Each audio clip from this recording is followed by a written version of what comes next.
bonjour à tous, merci à vous d'être venus.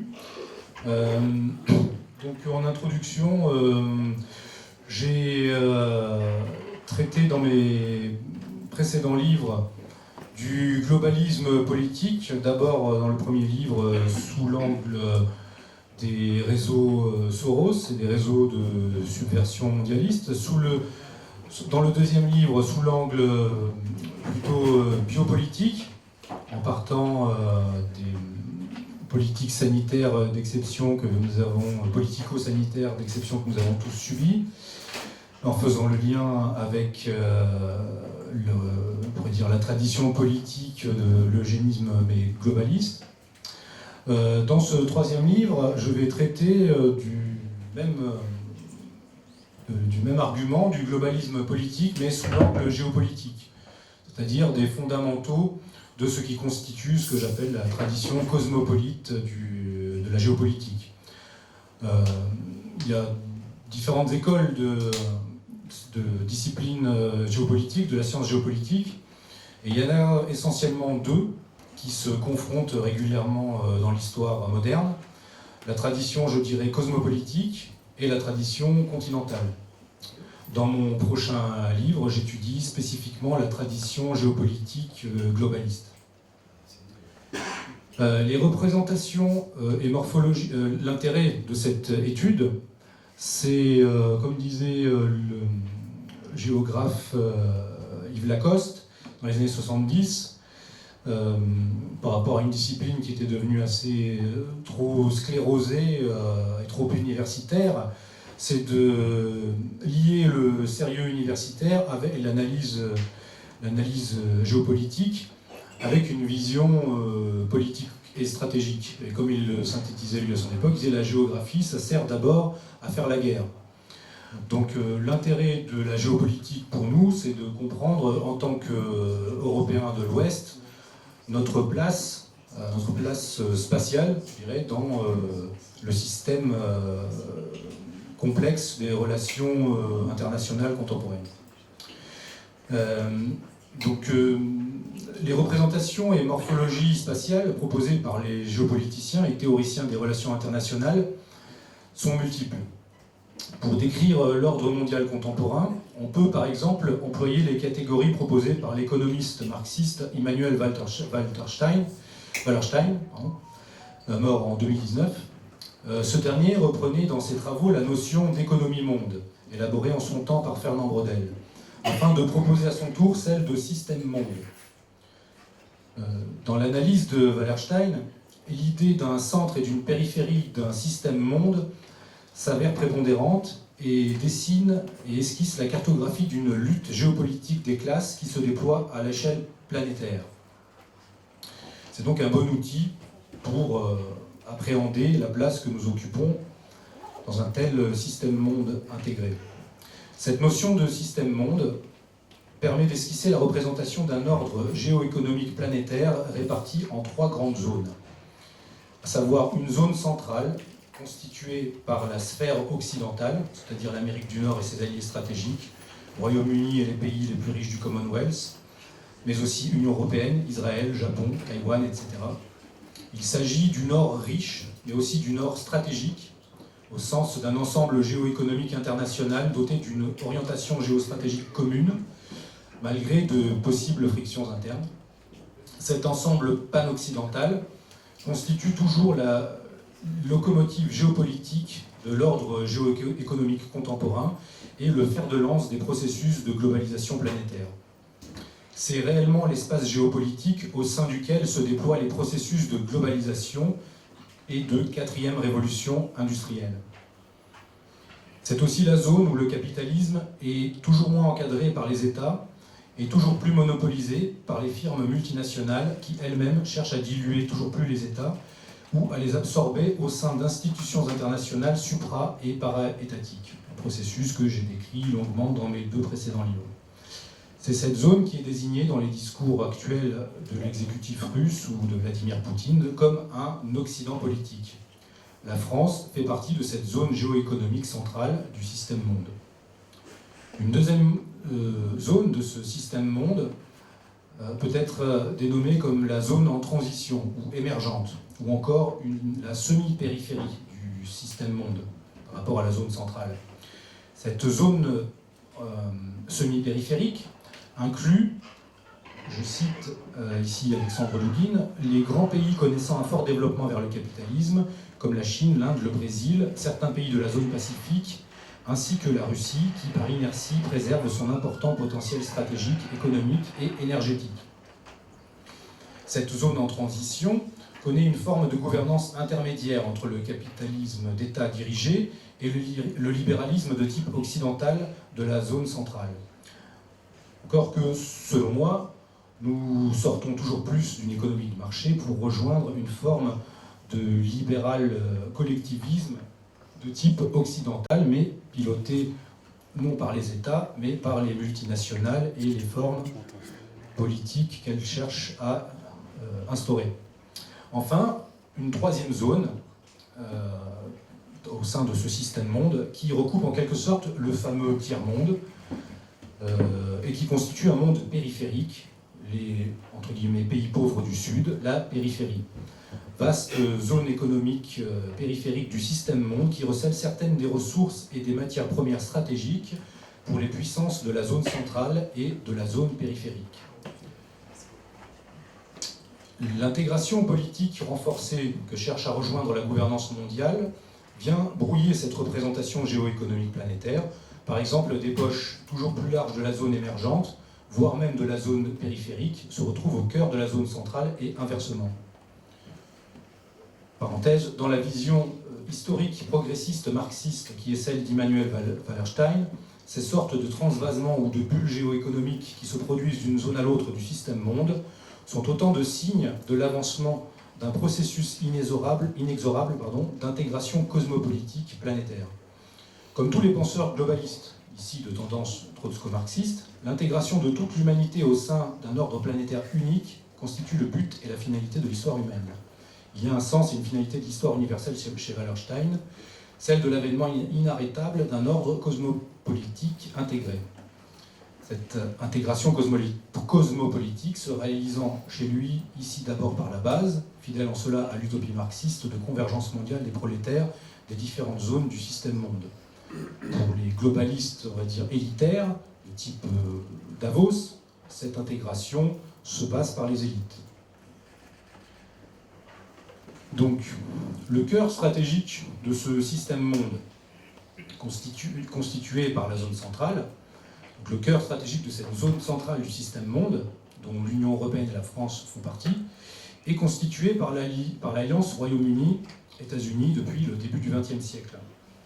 Par extension et par un processus d'intégration progressif mais continu, le cœur stratégique de cette zone centrale du système monde, cet Occident politique, finira par intégrer l'Europe occidentale après les deux guerres mondiales, puis, durant la guerre froide, il s'étendra à l'Asie du Sud-Est et enfin au Moyen-Orient et à l'Europe orientale après 1991 et la chute de l'Empire soviétique, car c'était un empire, même sous sa forme type socialiste, de socialisme dirigé. Alors forger l'intégration stratégique entre le Royaume-Uni et les USA, qui constitue le cœur de cette zone centrale, n'était pas évident au départ. Il a fallu pour ce faire tisser et réaliser tous les réseaux et intrigues nécessaires autour des cercles d'influence de haut niveau, comme le Council on Foreign Relations, fondé en 1921, ainsi qu'autour de différentes fondations internationalistes du type Fondation Rockefeller, 1913, ancêtre et prédécesseur des organisations globalistes actuelles du type Open Society. Plus tard, après l'écrasement géostratégique de l'Allemagne et de l'Axe en 1945, le réseau Bilderberg, 1953, viendra agrandir ce dispositif de contrôle et d'intégration des élites à l'échelle de l'Europe occidentale. Enfin, la commission trilatérale, fondée en 1973 par David Rockefeller, Zbigniew Brzezinski, Jimmy Carter, consolidera et étendra ce système hégémonique intercontinental à l'Asie du Sud-Est et au Pacifique. Restait dès lors à intégrer les puissances russes et chinoises, cœur géopolitique de la masse eurasiatique, à ce système monde géoéconomiquement intégré. C'est ce qui sera tenté dans les années 80-90 en poussant à la faillite du bloc soviétique, puis en libéralisant de force la Russie. tout en intégrant dans le même mouvement et en transformant la Chine en usine du système monde. Les décennies 2000-2010, avec le prétexte spectaculaire et sidérateur des attentats du 11 septembre, seront celles de la destruction des équilibres du Moyen-Orient et de sa grande reconfiguration géopolitique, toujours en cours actuellement. L'exemple du Liban, qui connaît une crise systémique actuellement, avec l'influence des réseaux Soros qui y sont très actifs. Dans la période de l'après-91, ce processus a vraiment commencé de se gripper avec l'intervention russe en Syrie. Intervention secondée sur le terrain par l'Iran et avec la pluie diplomatique et technologique de la Chine en arrière-plan.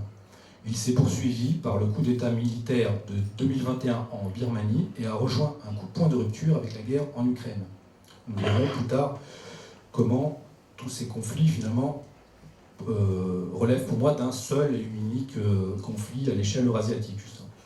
Donc ce que je montre dans le prochain livre, c'est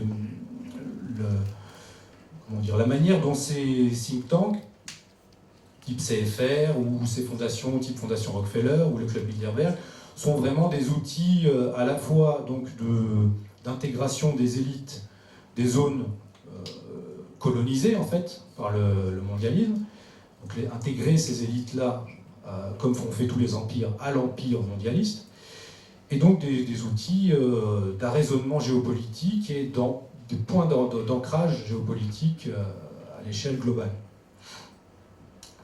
Dans la première partie du XXe siècle, ce processus d'intégration cosmopolitique par étapes est rentré en crise systémique à 2 reprises face à l'Allemagne, à l'époque, concurrent stratégique continental des puissances anglo-américaines.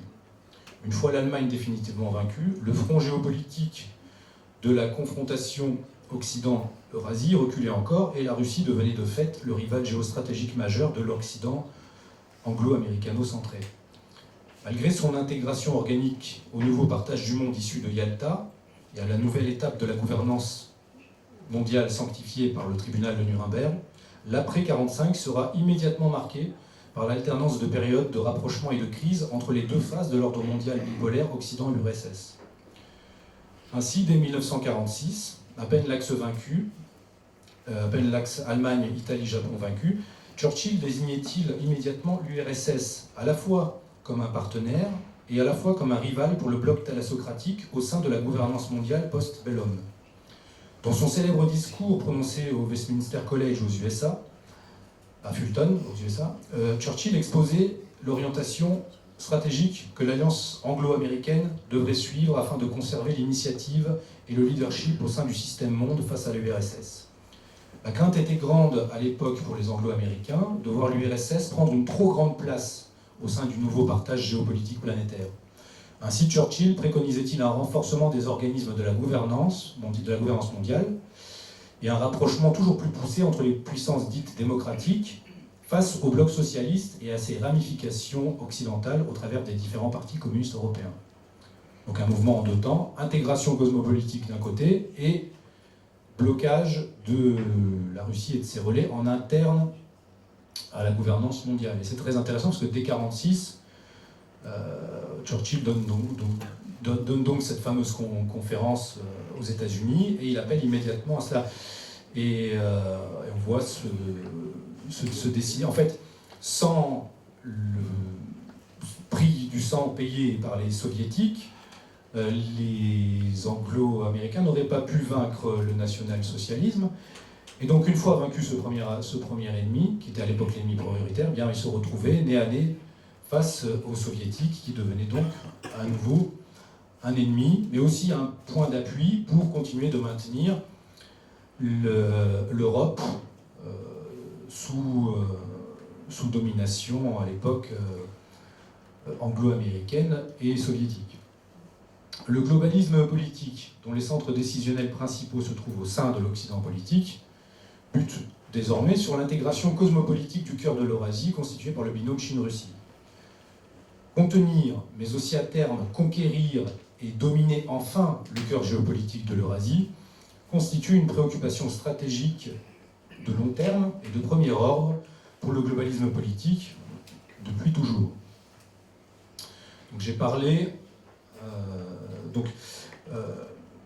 Là, je vais évoquer le grand échiquier eurasiatique et certains concepts fondamentaux de cette tradition cosmopolitique de la discipline géopolitique.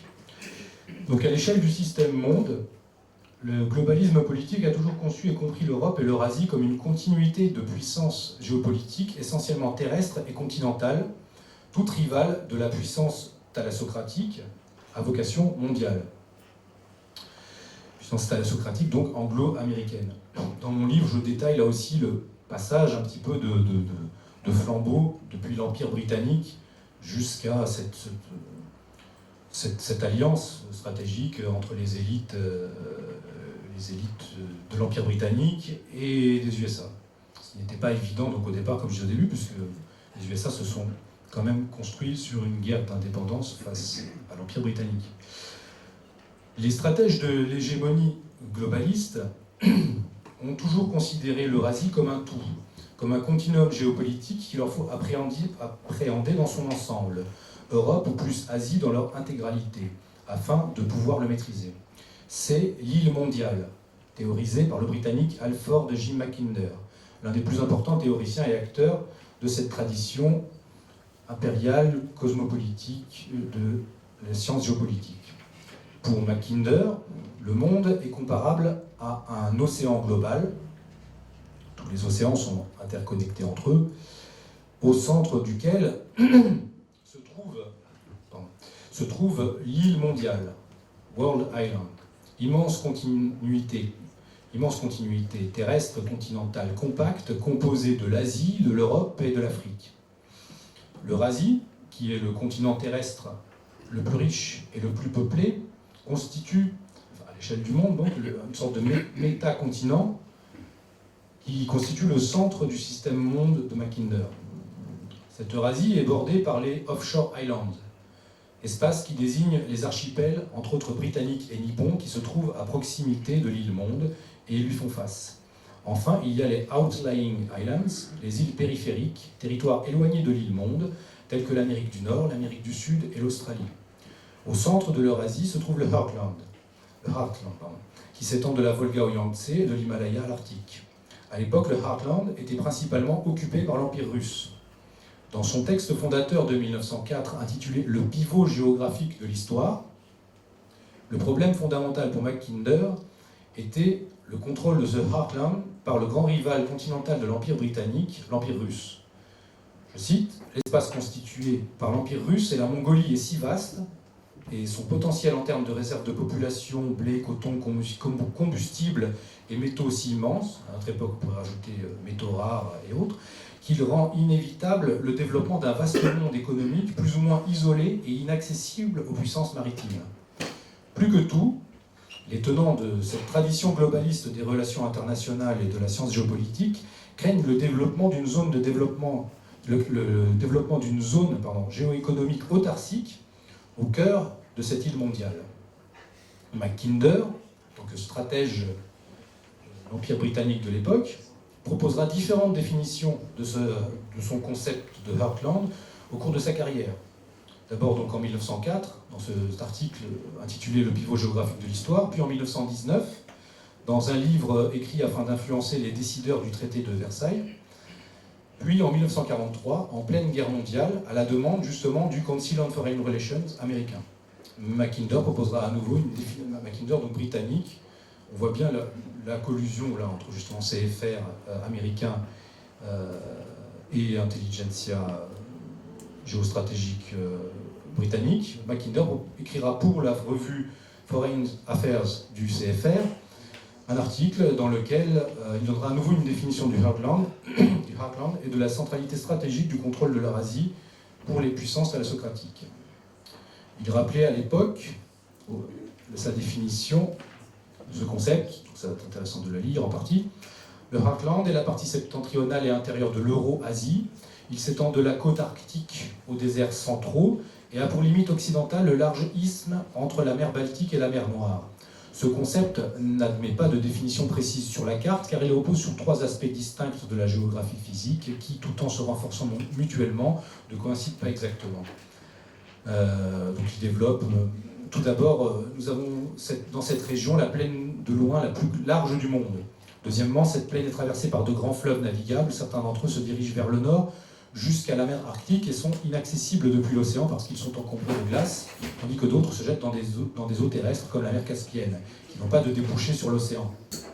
Troisièmement, il y a ici une zone de prairie qui, jusqu'au siècle dernier, présentait des conditions idéales pour le développement d'une grande mobilité par les nomades à dos de chameaux et de cheval. Les trois caractéristiques mentionnées, les bassins fluviaux, sont les plus faciles à présenter sur une carte. En fait, cette citation est assez longue, donc pour dire, comme il le rappelait à l'époque, voilà, notre objectif actuel pour notre objectif actuel, il est suffisamment exact de dire que le territoire de l'URSS est équivalent au Heartland, sauf dans une direction. En fait, pour les stratèges globalistes de la géopolitique, cette zone leur pose problème parce qu'elle est inaccessible, en quelque sorte, aux puissances qui contrôlent l'océan mondial. Et surtout, les ressources stratégiques qu'elle recèle sont sous-exploitées par les puissances qui contrôlent cette zone. Et en quelque sorte, contrôler cette zone, c'est contrôler la partie manquante au puzzle de la gouvernance mondiale. Donc il y a toujours cette idée, qui sera d'ailleurs reprise par les nationaux-socialistes, que évidemment les Russes et puis plus loin les Asiatiques sont incapables de développer correctement le Heartland, et il faut donc s'en emparer, car de toute façon, si nous ne le faisons pas, eux déferleront sur nous. Parce que là aussi, il y a toute cette considération-là chez Mackinder, qui est écrit à une époque où il y a encore les Anglais, ça c'est quelque chose qu'on ne relève pas trop, mais pour les Anglais, déjà les Germains étaient considérés comme des Huns, comme presque des semi-asiatiques. Alors les Russes sont clairement des Asiatiques, et en fait, c'est cette déferlante, en quelque sorte, pour Mackinder, c'est constamment la déferlante de peuples depuis cette grande masse terrestre. Il appelle finalement, il y a les pirates de la mer, dont en quelque sorte les Anglais sont les descendants, et en face il y a les loups des terres, les pirates des terres, dont Gengis Khan et ses hordes seront l'avatar le plus criant. Et donc finalement il y a une récurrence géopolitique, géostratégique, c'est les puissances thalassocratiques doivent réussir à terme à s'emparer du Heartland pour enfin développer, déjà freiner ces potentiels envahissements périodiques des peuples du centre asiatique, et aussi pour développer ces ressources convoitées qui ne sont pas bien développées par ces populations-là. Je passe même chez Mackinder, il y a aussi des considérations, un peu comme chez les théoriciens nationaux-socialistes aussi, sur les différences des peuples, entre peuples dolicocéphales, brachycéphales, ce genre de considérations-là de la science raciologique de l'époque. Là, on parle des Anglo-Britanniques qui ont donc vaincu les nationaux-socialistes au prétexte de la lutte contre l'eugénisme et le racialisme. Donc c'est toujours très drôle. Donc la plus grande crainte des stratèges globalistes a toujours été qu'une alliance des principales puissances d'Eurasie ne devienne assez forte et influente pour réussir à relier durablement le Heartland avec les territoires économiquement les plus avancés et les plus dynamiques d'Eurasie. Territoires riches qui sont pour la plupart situés sur les zones côtières de la masse continentale eurasiatique. Le long de cette zone, que l'un des plus importants théoriciens de la géopolitique américaine, une sorte de successeur de Mackinder, Nicholas G. Spikeman, 1893-1943, Nicholas Spikeman, désigné sous le nom de Rimland, ou Inner Crescent, croissant intérieur eurasiatique, cette vaste ceinture littorale bicontinentale, européenne et asiatique, composée de l'Europe de l'Ouest, du Moyen-Orient et de l'Extrême-Orient. Pour Mackinder, la stabilisation des relations entre là où les puissances dominant le Heartland avec les puissances du Rimland ferait de l'Eurasie géopolitique une puissance mondiale amphibie capable d'agir et de se projeter à l'échelle de l'océan global et de défaire ainsi et de rendre périphériques durablement les puissances thalassocratiques insulaires anglo-américaines. Ceci à l'échelle du système monde. Vous le comprendrez mieux avec les cartes que je vous montrerai tout à l'heure. Mais le raisonnement est logique. Si on regarde bien, effectivement, c'est le sous-continent européen, le Moyen-Orient, le sous-continent indien, l'Asie du Sud-Est, tout ça, ce sont les zones qui ont toujours été à l'origine des principales religions, des principales civilisations, et qui sont économiquement les plus développées. Et elles sont stratégiques parce qu'effectivement, pour la puissance continentale dominante, eh bien, y accéder lui donne un accès à l'océan global et une Eurasie unifiée en quelque sorte, ou en tout cas coordonnée par des puissances géopolitiques majeures, eh bien, rendent périphériques, il suffit de regarder une carte du monde pour s'en rendre compte, les puissances globalistes qui est essentiellement basée sur l'Amérique monde et les territoires type Australie et autres du Commonwealth. Alors citons ici Alexandre Douguin qui expliquait dans un de ses essais géopolitiques, en janvier 1920, Mackinder, à bord du croiseur royal Centaurus à Marseille, rédige un mémorandum à l'intention du gouvernement britannique, dans lequel il décrit en détail les États qui, selon lui, devraient émerger sur le territoire de l'Empire russe. C'est ça qui est intéressant, c'est que Mackinder n'est pas juste un théoricien en chambre, c'est quelqu'un qui va être un acteur de terrain, et donc il va proposer au gouvernement britannique la même chose qu'on retrouve actuellement, c'est-à-dire la constitution d'une forme de cordon sanitaire d'État entre l'Europe occidentale et la Russie. Alors, il s'agit de la Biélorussie, de l'Ukraine, et donc ce cordon sanitaire, et plus loin, le démantèlement de la Russie, comme on le voit dans les plans actuels mondialistes. Il s'agit de la Biélorussie, de l'Ukraine, de la Russie du Sud, du Daghestan, comprenant l'ensemble du Caucase Nord, de la Géorgie, de l'Arménie, de l'Azerbaïdjan. Si ces États fantoches ne sont pas créés d'urgence sous le contrôle des puissances d'Europe occidentale, assure le géopoliticien britannique, alors tôt ou tard, les bolcheviks se renforceront dans toute la zone de l'ancien empire russe et livreront bataille à la civilisation de la mer. C'est quelque chose de récurrent dans l'histoire. Les Britanniques avaient eu à peu près la même stratégie avec la France. D'abord, finalement, les réseaux mondialistes appuient la révolution à la subversion. La révolution à la subversion fait tomber la puissance géopolitique adverse, mais malgré un nouveau code idéologique, se reconstitue sur la base des fondamentaux géopolitiques une puissance qui va reprendre les mêmes axes géopolitiques que la puissance que les Britanniques avaient tenté d'abattre. Ainsi, rapidement, les Britanniques vont soutenir les Blancs qui étaient en guerre. La guerre était juste contre les bolcheviks, mais ils vont le soutenir non pas par amour de la cause monarchiste russe, comme de la même manière qu'ils n'envoyaient pas des fusils aux Vendéens par amour de la monarchie française, mais pour affaiblir le nouvel ennemi du moment. Voilà, c'est simple que ça. Comme actuellement, ils soutiennent les bandéristes ou les néo-nazis russes, les néo-nazis ukrainiens contre les Russes, non pas par amour de leur cause, mais comme des brigades internationales qui font le travail pour eux. Mackinder écrit donc à cette époque, 220 par là, l'Europe occidentale et l'Amérique du Nord constituent aujourd'hui à bien des égards une seule et même communauté de nations. Ce fait a été pleinement révélé lorsque les armées américaines et canadiennes ont traversé l'Atlantique pour combattre en France pendant la Grande Guerre de 14-18. Douguin commente ainsi: c'est donc à partir de 1924 que l'on peut retracer l'histoire d'un atlantisme conscient, cohérent et géopolitiquement conceptualisé, au sein duquel le centre de gravité se déplacera progressivement de l'ancien au nouveau monde, de la Grande-Bretagne aux États-Unis. Il est intéressant aussi de rappeler un peu la biographie de Halford Mackinder, 1861-1947, qui est d'ailleurs un théoricien vraiment un géant de la géopolitique, passionnant à lire. En 1899, il avait été nommé directeur de l'école de géographie d'Oxford, après une expédition politico-scientifique au Kilimandjaro au Kenya, autre zone stratégique pour l'Empire britannique à l'époque. Il entame ensuite une carrière politique dans le rang des libéraux impérialistes. Les libéraux impérialistes soutenaient la politique impériale britannique, mais souhaitaient des réformes sociales. C'est intéressant qu'à l'époque, on pouvait s'appeler ouvertement libéraux impérialistes. Au moins, le programme était clair. Voilà.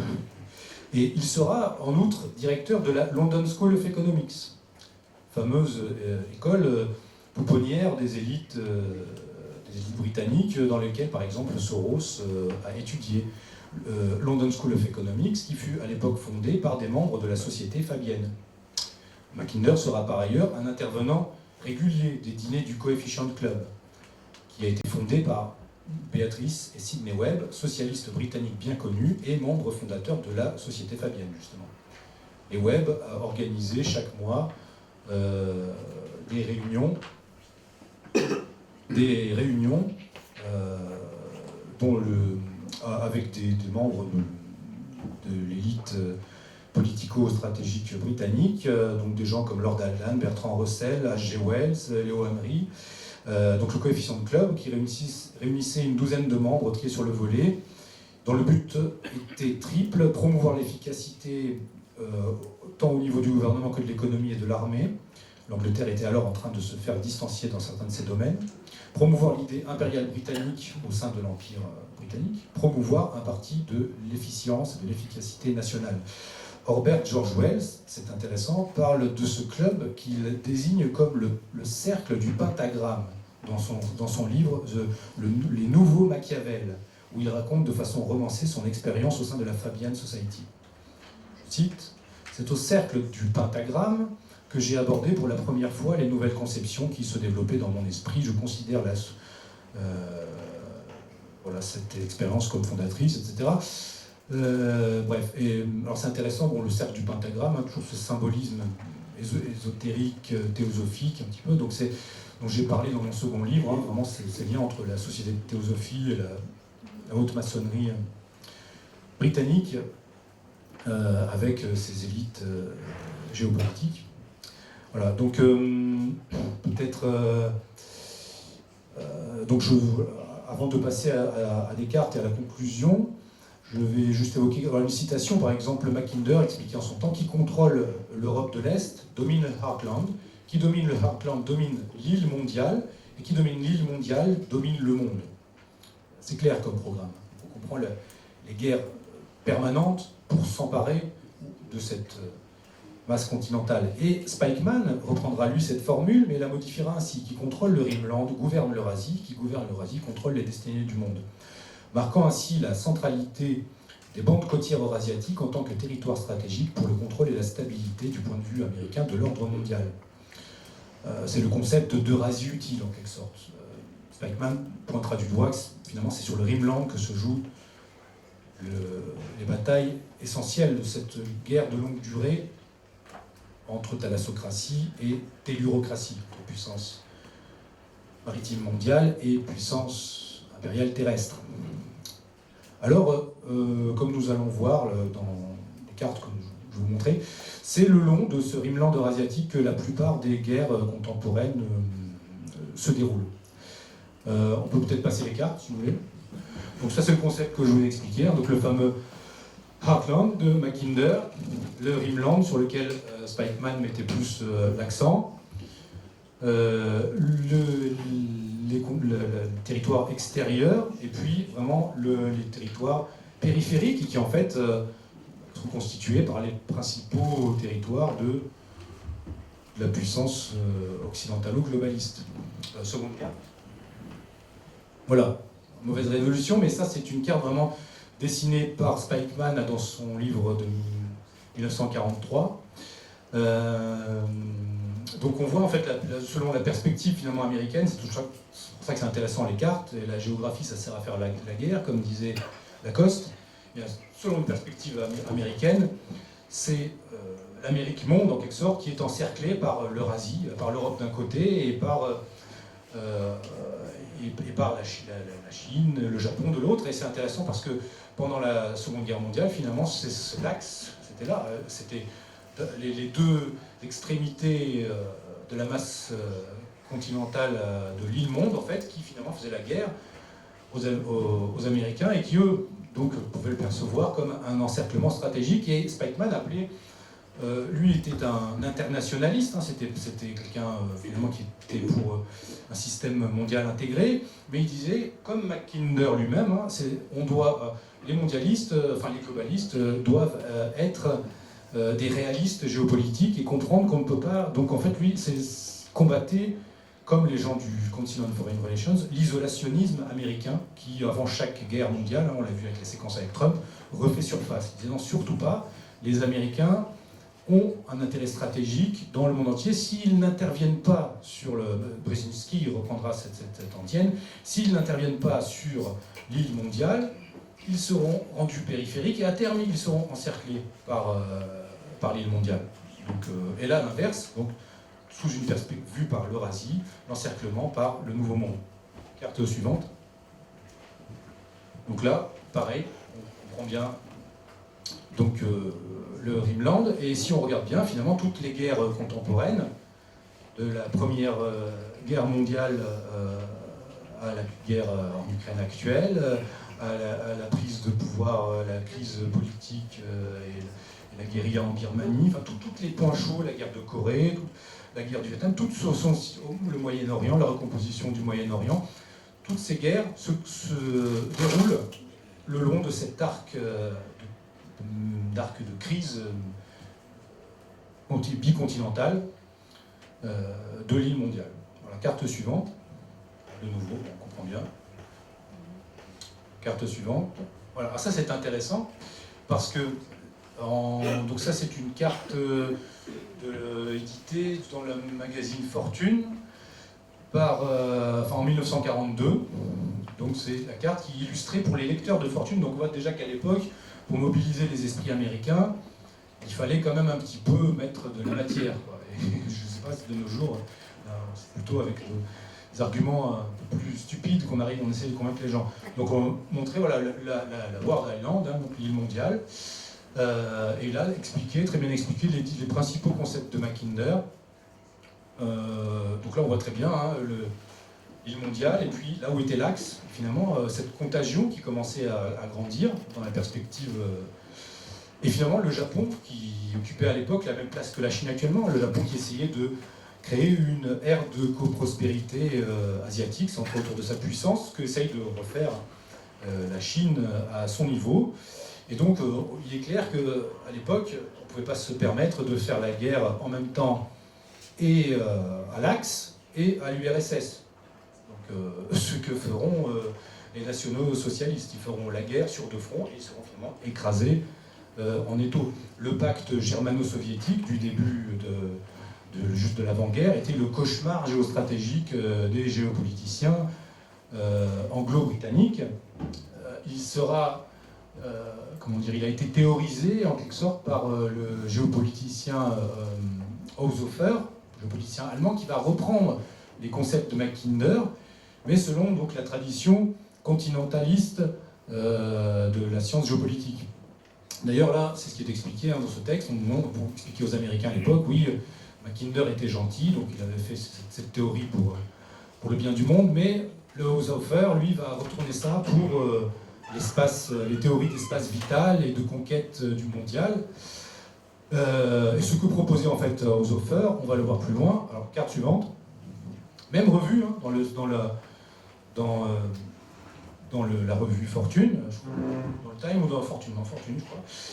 Là, les conceptions principales de Mackinder, avec donc le pivot de géographique de l'histoire mondiale, le Heartland, les marches intérieures, puis extérieures, les territoires insulaires, etc. Et là, c'est pareil, voilà. La Terre, alors là, c'est intéressant, la Terre, selon Haushofer, géopoliticien extraordinaire et prophète de la domination nazie. Donc c'est évidemment manipulé, parce qu'au départ, c'est Mackinder qui a théorisé ça, et Haushofer le reprend à son compte. Mais donc c'est pour ça que la science géopolitique sera toujours, même après-guerre, frappée d'ambiguïté, notamment pour les Américains, parce que quand on est un réaliste, finalement, comme Haushofer, il faut savoir que son fils a été exécuté par les nazis eux-mêmes pour avoir participé au coup d'État raté contre Hitler par Rommel et les cercles conservateurs militaires allemands. Et Haushofer était ami de Rudolf Hess et va inspirer en fait certaines conceptions, mais qui vont être de l'espace vital et autres, qui vont être détournées en quelque sorte. Et donc bon, en faire comme ça le père de la domination nazie mondiale, c'est une absurdité. On va voir donc dans la carte suivante, voilà le système international que proposait Haushofer à l'époque, pour justement essayer de pacifier. On est dans les mêmes problématiques qu'à notre époque. L'État-nation était en quelque sorte devenu obsolète, et en fait, pour les théoriciens de la géopolitique continentale, dont Dugin est en quelque sorte le dernier représentant, il y avait, parallèle assez frappant, Dugin aussi, qui, comme Oshofer, a perdu sa descendance. Donc c'est quand même un parallèle frappant, parce que c'est vraiment un peu le même genre de conception chez Dugin.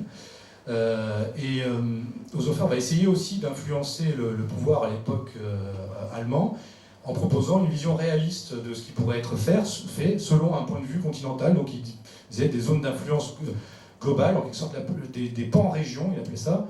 Donc la Panamérique, hein, mais ça ne veut pas dire une zone complètement intégrée, ça veut dire il y a forcément une puissance dominante. Bon, ben dans la Panamérique, ce sera les États-Unis, avec des territoires qui sont sous influence plutôt américaine, mais par contre, et dans chacun de ces espaces-mondes, en quelque sorte, les autres espaces civilisationnels n'ont pas à intervenir.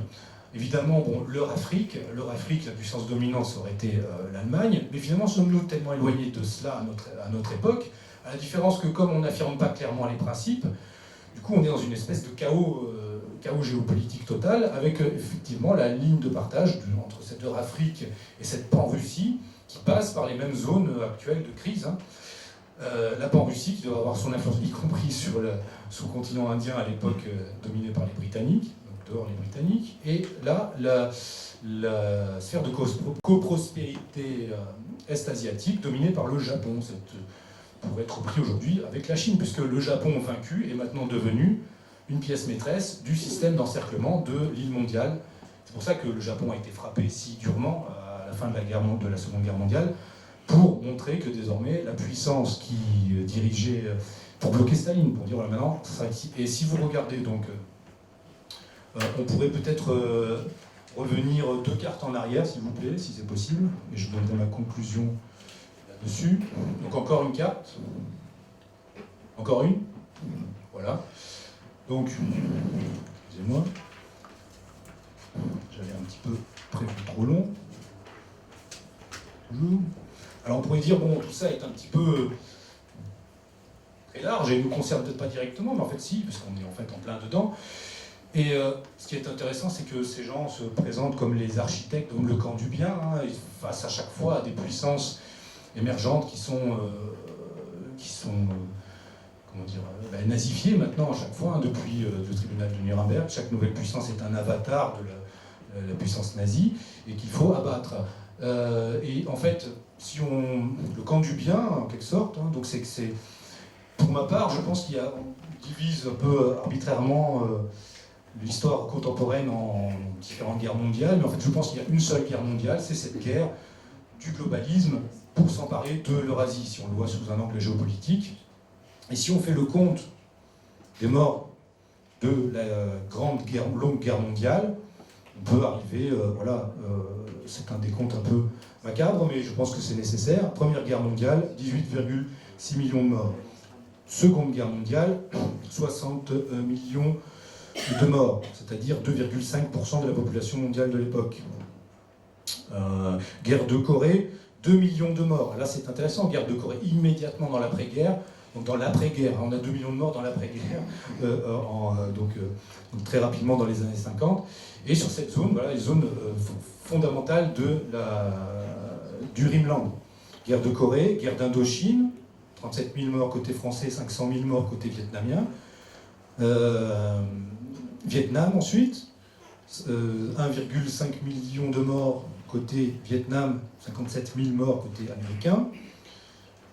Voilà, on pourrait égrener tous les conflits comme ça qui ont eu lieu ensuite, hein, donc dans la période d'après-guerre, comme on l'appelle, 350 000 morts aux guerres d'Algérie, guerre d'Iran-Irak, 800 000 morts, première guerre du Golfe entre 50 000 et 100 000 morts, toujours pareil, 1991, effondrement du bloc soviétique, là, les globalistes pensent qu'ils peuvent tout prendre et tout rafler, ils se permettent donc cette première guerre du Golfe. Irak, estimation finale d'après certains... deuxième guerre du Golfe, pardon, estimation finale d'après certains analystes, 2,4 millions de personnes tuées, avec les embargos et autres. Afghanistan, 875 000 Afghans tués. Pakistan, 325 000 personnes. Libye, 250 000 personnes. Et tous les restes, les conséquences dramatiques qu'on doit encore gérer avec l'immigration actuellement. Somalie, entre 500 000 et 850 000 morts, on en parle peu. Yémen, entre 120 000 et 240 000 morts. Toutes les guerres. Syrie, 500 000 morts. Ukraine, en cours, on est au-dessus déjà des 300 000 morts, voire plus. Donc bon, si on fait le bilan approximatif de la longue guerre mondiale contre l'Eurasie au XXe siècle, on serait environ à 88 millions, 89 millions de morts, sans compter révolution bolchevique, maoïste et autres dans lesquelles les mondialistes sont intervenus. Voilà. En 2019, peu avant le lancement de l'opération Covid, l'université de Princeton simulait un conflit nucléaire entre USA et Russie. Donc oui, un conflit qui dégénérerait en une guerre nucléaire. Scénario qui aboutirait, d'après cette simulation, à environ 90 millions de morts, principalement sur le territoire européen, parce que ça finit toujours sur le territoire européen. Une projection qui apparaissait manquer de rigueur pour certains analystes, etc. Mais il est assez significatif que de telles recherches soient menées sur la base d'éléments dont certains peuvent sembler réalistes. Et puis, donc, à ce moment-là, avec cette troisième guerre mondiale, on serait alors à 179 millions de morts. Chaque année, il y a environ 132 millions de naissances dans le monde. Quand, ce que je traite dans mon second livre, la plupart des acteurs du globalisme politique préconisent la réduction de la population mondiale à 1 milliard d'habitants, on se dit que pour eux, on est encore loin du compte. Donc finalement, si on se place à leur perspective, on comprend mieux que l'humanité contemporaine est réellement un ensemble de cheptels à gérer et, comment dire, à dégraisser selon les besoins. Voilà, donc ça ce sont pour les guerres du camp du bien et pour comprendre un petit peu de manière réaliste où nous nous trouvons. Alors ceci peut paraître un peu pessimiste, mais nous aborderons peut-être dans les questions-réponses certaines perspectives plus joyeuses. Merci à vous.